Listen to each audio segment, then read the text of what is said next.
Ahora mira, antes de que Jesús naciera, su madre, María, ya tenía conciencia de la misericordia divina para con los pobres. Y cuando digo la misericordia divina, estoy hablando de la misericordia de Dios, pero él sabía que tenía a Jesucristo en su vientre, entonces tenía conciencia de la misericordia de su hijo, del hijo que nacería, la misericordia de ese niño para con los pobres, con los carentes, con los necesitados. Leamos el canto de María que ella entonó. En Lucas 1, 50 al 53, ella dijo: y su misericordia es de generación en generación a los que le temen. Hizo proezas con su brazo, esparció a los soberbios en el pensamiento de sus corazones, quitó de los tronos a los poderosos y exaltó a los humildes.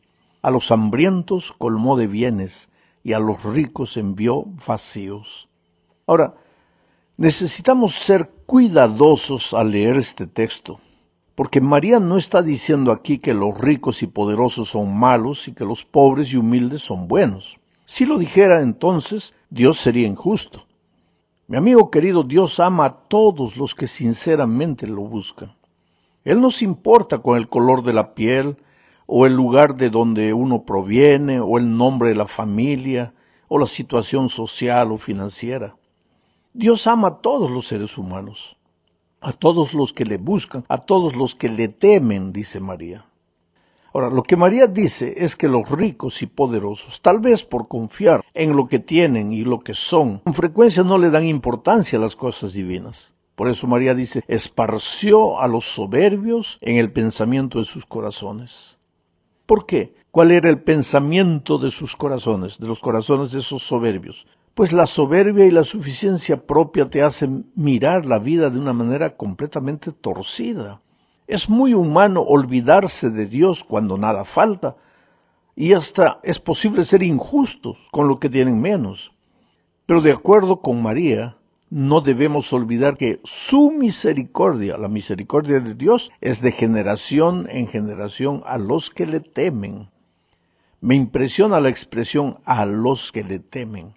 Sean ricos o pobres, sean poderosos o humildes. La misericordia es para todos los que le temen. Y tú sabes que este temor de Dios no es miedo. Es sumisión al Todopoderoso, dependencia de Él, respeto y amor, porque su brazo es fuerte, dice María. A lo largo de mi vida he conocido gente poderosa, rica, pero que teme a Dios, que sirve a Dios. Por otro lado, he conocido gente pobre, pero que se rebela contra Dios, que anda lejos de los caminos de Dios. Bueno, Dios ama a todos los seres humanos, pero tiene un favor especial hacia aquellos que lo temen, que andan en sus caminos. En la segunda parte de este estudio veremos la declaración de misión de Jesucristo. Leamos uno de los primeros incidentes de su ministerio. Sucedió un sábado. Lucas 4, 16 al 21 dice: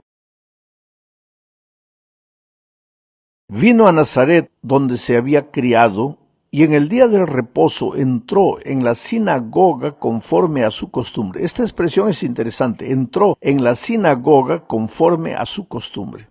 Jesús no iba esporádicamente a la casa de Dios, a la sinagoga, a estudiar la palabra de Dios. Esa era costumbre de él, y costumbre en el sábado. Y se levantó a leer, y se le dio el libro del profeta Isaías, y habiendo abierto el libro, halló el lugar donde estaba escrito: el Espíritu del Señor está sobre mí, por cuanto me ha ungido para dar buenas nuevas a los pobres. Voy a empezar por aquí. El Señor Jesucristo se levantó y abrió la palabra de Dios. Él es un maestro en predicación. Lo primero que hacía cuando se levantaba era abrir la palabra de Dios. Pero después de leer, Él explicaba la palabra de Dios. Ahora, en la lectura del texto de Isaías, Jesús dice: el Espíritu del Señor está sobre mí, por cuanto me ha ungido para dar buenas nuevas a los pobres. Y estas buenas nuevas a los pobres no es apenas a los pobres de dinero, a los pobres de espíritu, a los que se arrastran en la vida espiritualmente, a los que han perdido la esperanza. Sean pobres o sean ricos, vuelvo a repetir. El Señor Jesús sigue diciendo: me ha enviado a sanar a los quebrantados de corazón. ¿Quiénes son los quebrantados de corazón? ¿Solamente los pobres? No, también los ricos. Quiere decir, Jesús extiende la mano a los sufridores, gente destruida, gente que... Yo no sé si en este momento tú te sientes así, el hogar destruido, el desprecio del esposo, de la esposa, el desprecio del jefe, te hacen sentir mal, te sientes con el corazón quebrantado. Pues Jesús vino por ti. Dice, Él me ha enviado a pregonar libertad a los cautivos. Cautivos de la opresión social, pero también cautivos de la opresión espiritual, a los que están prisioneros de vicios, de hábitos que no pueden romper las cadenas, están aprisionados. A pregonar libertad a los cautivos, libertad. El Evangelio es libertad. Por favor, no me digas que has recibido a Cristo, que has conocido el Evangelio, si estás esclavizado por algún vicio, algún hábito, porque el Evangelio es libertad. Jesús llega a tu vida para libertarte. Y si Jesús todavía no ha obrado las maravillosas obras de libertad en tu vida, es porque tú no le das la oportunidad. Pero Jesús sigue desarrollando su ministerio y dice, y vista a los ciegos. Un ciego espiritual es aquel que no se da cuenta de lo que está haciendo, no se da cuenta del camino peligroso que está transitando. A veces tú piensas que estás haciendo las cosas bien, pero estás encaminándote derechito a la muerte, pero Jesús está dispuesto a extender la mano y curar, devolver la vista a los ciegos espirituales, a poner en libertad a los oprimidos, dice, a predicar el año agradable del Señor. Y después, enrollando el libro, lo dio al ministro y se sentó. Y los ojos de todos en la sinagoga estaban fijos en él. Y comenzó a decirles, hoy se ha cumplido esta escritura delante de vosotros. Voy a comentar un poco esta última parte. El Señor me ha enviado a predicar el año agradable del Señor. Predicar el año agradable del Señor describe el concepto del Antiguo Testamento del año del jubileo. Cada 50 años se realizaba el jubileo. En el año del jubileo los esclavos eran liberados, las deudas eran canceladas, las cosas tenían un nuevo comienzo. Pues Jesús vino a este mundo a predicar el año agradable del Señor, el año del jubileo espiritual. Es posible incluso que Jesús regresara a su ciudad natal, porque todo esto sucedió en Nazaret. Es posible que Jesús haya regresado ahí porque era el año del jubileo. Pero además de la libertad, del nuevo comienzo, del cancelamiento de las deudas, aquí podemos ver lo que Jesús hará por ocasión de su segunda venida, cuando el poder del enemigo termine para siempre. Porque en el texto original que Jesús leyó, Isaías 61, dice, Él me ha enviado a proclamar el año de la buena voluntad de Jehová y el día de venganza del Dios nuestro. Ese día de venganza en el Antiguo Testamento se refería al día de la venida de Cristo. Quiere decir que cuando Cristo venga, pues aquí acaba el poder del enemigo. El diablo no tiene más que hacer para perturbar a los hijos de Dios. Por eso en el Salmo 23 dice, David, aderezarás mesa delante de mí en presencia de mis angustiadores. Una mesa blanca donde estás sentado y tus angustiadores ya no tienen fuerza para tocar tu vida. Por eso, querido, si estás pasando por un momento difícil, no desanimes, no bajes la cabeza, no eches la toalla al suelo. Jesús vendrá. En esta vida vendrá, aparecerá en tu vida para libertarte, pero finalmente vendrá por segunda vez para curar, para sanarte definitivamente, para darle un punto final a la historia del pecado. Sucede algo más. Mientras Jesús realizaba milagros, llevando alivio a los enfermos, Juan mandó emisarios a preguntarle si él era el Mesías, a lo que Jesús respondió lo que encontramos en Lucas 7:22. Id, haced saber a Juan lo que habéis visto y oído. Los ciegos ven, los cojos andan, los leprosos son limpiados, los sordos oyen, los muertos son resucitados, y a los pobres es anunciado el Evangelio. Después de esto, cuando los emisarios volvieron y le dijeron a Juan, hemos visto esto y eso, a Juan ya no le quedó más duda, porque él conocía la profecía de Isaías. Esa profecía de Isaías se refería al Mesías que vendría.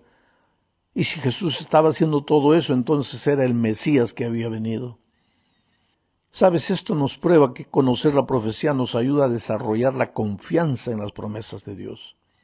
Si la profecía te asusta, te provoca miedo, algo está malo, porque el propósito de la profecía es ayudar a crecer, a confiar en Dios. Y por otro lado, querido, cuando Jesús envió a los discípulos, la comisión que les dio estaba de acuerdo a la declaración de misión de Él mismo. Ellos debían anunciar que el reino de los cielos se había acercado. Pero después les dijo lo que está en Mateo 10, versículo 8. Sanad a los enfermos, limpiad leprosos, resucitad muertos, echad fuera demonios, de gracia recibisteis, dad de gracia. O sea, la misión de los discípulos era reflejar y promulgar los valores y los principios del ministerio de Jesús y de su reino. Los discípulos también se unieron a Jesús en su misión de ayudar a los más humildes, a los que sufren, a los más pequeños, a los perdidos. Este es nuestro trabajo como iglesia. Vamos ahora a la tercera parte de este estudio. En la tercera parte estudiaremos el subtítulo Jesús sana. Sabes, el Señor Jesús realizó muchos milagros. Curó, sanó, abrió los ojos de los ciegos, restauró a los leprosos. Lo interesante es que Él muchas veces pidió a los restaurados que no contasen el milagro a nadie. ¿Por qué? Leamos Mateo 7, 16 al 21. Dice, y les encargaba rigurosamente que no le descubriesen, para que se cumpliese lo dicho por el profeta Isaías cuando dijo, he aquí mi siervo a quien he escogido, mi amado en quien se agrada mi alma. Pondré mi espíritu sobre él y a los gentiles anunciará juicio. No contenderá, ni voceará, ni nadie oirá en las calles su voz. La caña cascada no quebrará.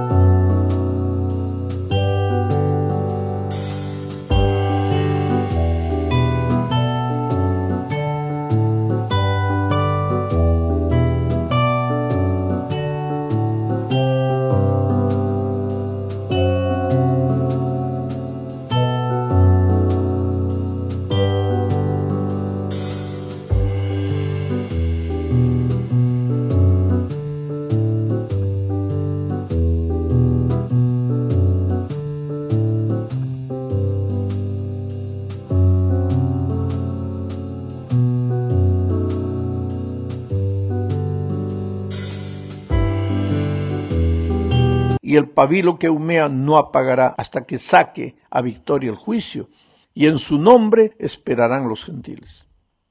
Ahora, mi amigo, observa cómo llama Isaías al Mesías, mi siervo. Es que Jesús vino para servir, no vino para ser servido. Él consumió su vida sirviendo, vivió sirviendo, y sirviendo de una manera amorosa y cuidadosa. Isaías, por eso dice de él, no contenderá, ni voceará, ni nadie oirá en las calles su voz. Quiere decir, Jesús no vino a discutir, a pelear como un bravucón en la calle. Por eso, aunque su presencia en esta vida fue una revolución social, él no era un revolucionario que iba en la calle a agredir a las autoridades, no. Él era manso y humilde. Por eso Isaías dice, no contenderá, ni voceará, ni nadie oirá en las calles su voz. Después dice, la caña cascada no quebrará. ¿Qué quiere decir eso? La caña cascada. La caña débil. ¿Conoces el carrizo? Bueno, el carrizo, él no quebrará. ¿Por qué? Porque Jesús vino no a destruir, vino a curar, vino a restaurar. A veces habló en voz alta, pero no para destruir, sino para sanar. Y dice Jesús también, el pabilo que humea no apagará, hasta que saque a victoria el juicio. Esa era la obra maravillosa de Jesús. Por eso la sierva de Dios dice en Deseado de todas las gentes, 3:7:3. Cada milagro que Jesús realizaba era una señal de su divinidad. Él estaba haciendo...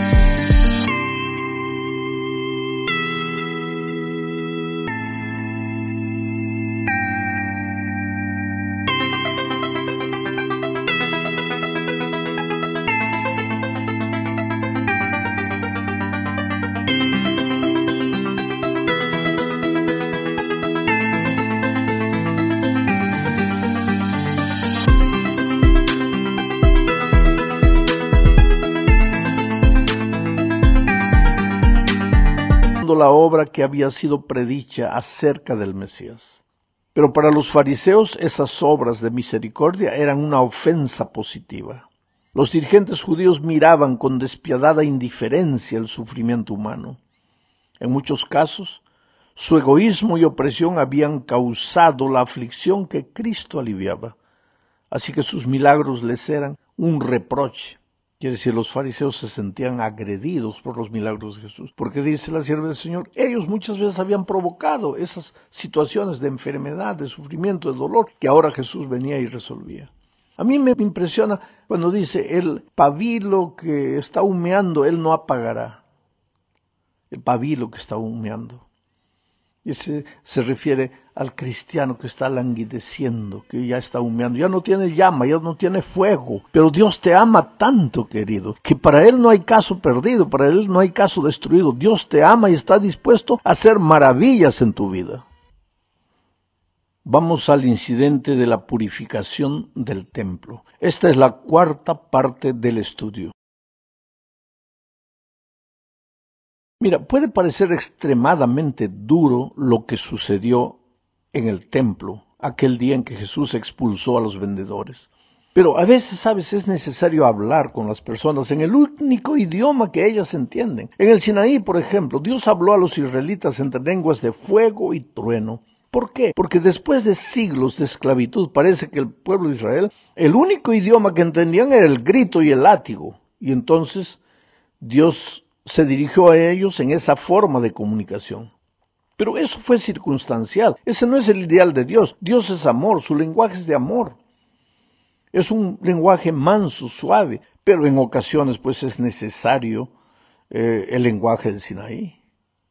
Algo parecido sucedió en ocasión de la limpieza del templo. Si hay algo que desagrada a Dios es la preocupación por los detalles exteriores de la religión en detrimento de las cosas que van por dentro. Escucha bien, no es que las cosas exteriores no le importen a Dios, le importan sí, pero cuando estás preocupado solo en las cosas exteriores y te olvidas de vivir el evangelio de verdad, eso le desagrada a Dios. A los fariseos, por eso, Jesús les llamó de sepulcros blanqueados. Extrema preocupación por lo que se ve, cuando por dentro solo existe carne descompuesta y huesos. No hay peor cosa para Jesús que la hipocresía. Parece parecer una cosa y ser otra. Jesús maldijo a la higuera porque de lejos parecía que tenía fruto y cuando en realidad se llegó cerca no tenía nada. Y ahora, por ocasión de la expulsión de los vendedores, el problema de esa gente es que hacían una profesión de piedad admirable. Se quedaban en las calles con las manos levantadas orando, cuando los otros veían cómo hacían profesión de piedad. Pero en el fondo, lo que los movía a hacer las cosas era el deseo de aprovecharse del pueblo. Y esos vendedores, que nada más eran que los religiosos, se habían endurecido tanto que Jesús se vio casi obligado a hablarles en el único idioma que ellos entendían, porque Jesús nunca pierde las esperanzas. Para el Redentor aquella gente también necesitaba una segunda oportunidad. Ahora es una pena que ellos no supieron aprovechar la oportunidad y en lugar de arrepentirse, se enardecieron más contra el Señor Jesucristo y todo esto finalmente llevaría a Jesús a la crucifixión. Llegamos al fin de este estudio hablando de la cruz de Cristo. Sabes, el Señor Jesús nació para morir. Desde que tuvo conciencia de la vida, Él sabía que se encaminaba hacia la cruz del Calvario. Creo que pocas personas sufrieron la injusticia y la hazaña del pecado como Jesús. Por eso es un Salvador capaz de entender nuestras flaquezas y debilidades. Isaías 53, 3 al 6 dice, despreciado y desechado entre los hombres. Ese fue Jesús. Entonces, si tú te sientes despreciado y desechado en este mundo que no hay lugar para ti, pues Jesús te entiende. Varón de dolores, experimentado en quebranto, y como que escondimos de él el rostro. O sea, la gente tuvo vergüenza de Jesús. ¿alguna vez tú has sentido como que los seres queridos tienen vergüenza de ti? Pues entonces Jesús te comprende. Él fue menospreciado y no lo estimamos. Ciertamente llevó Él nuestras enfermedades, sufrió nuestros dolores, y nosotros le tuvimos por azotado, por herido de Dios y abatido. Mas Él fue herido por nuestras rebeliones, molido por nuestros pecados. El castigo de nuestra paz fue sobre Él, y por su llaga fuimos nosotros curados. Ah, mi amigo querido, mientras vivamos en este mundo de pecado, de miseria, muchas veces el dolor te va a alcanzar. Muchas veces vas a sufrir un accidente de tránsito, vas a perder el brazo, la pierna, te vas a sentir triste, acabado. Muchas veces vas a perder un ser querido, muchas veces por las circunstancias y la injusticia del mundo en que vivimos, vas a quedarte sin empleo, vas a veces quedarte sin dinero, vas a meterte en deudas. Es que